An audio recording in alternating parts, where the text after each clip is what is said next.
Hi hello எல்லோருக்கும் வணக்கம். இன்றைக்கி என்ன வீடியோ பார்க்க போகிறோம் அப்படின்னா, கூர்க் பிளேஸ் போகிற வேலை பார்த்தீங்கன்னா சனாக் அப்படின்ற ஏரியாவில் ஒரு கடை பார்த்தீங்கன்னா ஃபுல்லாகவே பார்த்தீங்கன்னா கூட்டமாக இருந்தது. என்னடா கூட்டமாக இருக்குன்னு போய் பார்த்தா ஆடு பார்த்தீங்கன்னா ஃப்ரெஷ்ஷான ஆடுங்க. நம்ம எப்பயுமே எடுத்து கறி எடுத்து ஃப்ரிட்ஜில் வச்சு வெட்டி தர மாதிரியெல்லாம் கிடையாது. ஃப்ரெஷ்ஷாகவே அப்போவே ஆடு வெட்டி அங்கே இருக்கிற ஈரல், ரத்தம், குடல் இந்த மாதிரியெல்லாம் சின்ன சின்ன பார்ட்ஸ் எல்லாம் பார்த்தீங்கன்னா வெட்டி அப்போவே பார்த்தீங்கன்னா சுடுகளில் சூடு பண்ணி அதை ஒரு சின்ன சின்ன பீஸாக கட் பண்ணி அதை வந்து சாப்பிட்றதுக்கு கொடுக்குறாங்க. ஸோ சூப்பராக இருக்குது. அதே சமயம் பார்த்திங்கன்னா ரேட்டும் பார்த்திங்கன்னா கம்மியான ரேட்டு தான் இருக்குது. மேக்ஸிமம் பார்த்திங்கன்னா ஒரு பார்சல் பார்த்திங்கன்னா ஒரு பிளேட் பார்த்திங்கன்னா ஒரு 100 ரூபாய்க்குள்ளே தான் இருக்கும். ஆனால் டேஸ்ட்டு சூப்பராக இருக்குங்க.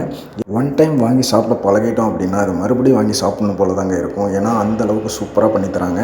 இங்கே பார்த்திங்கன்னா பண்ணுற பிளேஸ் பார்த்திங்கன்னா ரொம்ப சின்னதாக தாங்க இருக்கும். ஆனால் கூட்டம் வந்து ரொம்ப அதிகமாகவே இருக்குது. இந்த சனாக்குன்ற பிளேஸில் பார்த்திங்கன்னா இந்த கறி பார்த்திங்கன்னா ரொம்ப ஃபேமஸாக போயிட்டுருக்குங்க. அதனால தான் எப்பயுமே அந்த இடத்துல கூட்டம் அதிகமாக வருது. நல்லா வேக வச்சு நல்லா பாயில் இல்லாமல் பார்த்திங்கன்னா அப்படி இருக்குங்க. பார்க்கும்போது அந்த ஃபயர் பார்த்திங்கன்னா கறிக்கு மேலே வரும்போது அந்த கறியும் பார்த்திங்கன்னா நல்லா வேக வச்சு கொடுக்குறாங்க. ஸோ அதே சமயம் ஈஸியாக வெந்துடுது.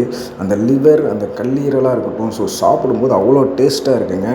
அதே சமயம் பார்த்திங்கன்னா இந்த மாதிரி பிளேஸ்க்கு நீங்கள் சனாக்குன்ற பிளேஸ் கூர்க் போகிற பிளேஸ்லாம் மைசூர் ரோட்டில் இருக்குங்க. ஸோ நீங்களும் இந்த மாதிரி பிளேஸில் போய் சாப்பிட்ணுன்னு ஆசைப்பட்டீங்கன்னா கண்டிப்பாக போங்க. இந்த வீடியோ பிடிச்சிருந்தா லைக் பண்ணுங்கள். நன்றி, வணக்கம்.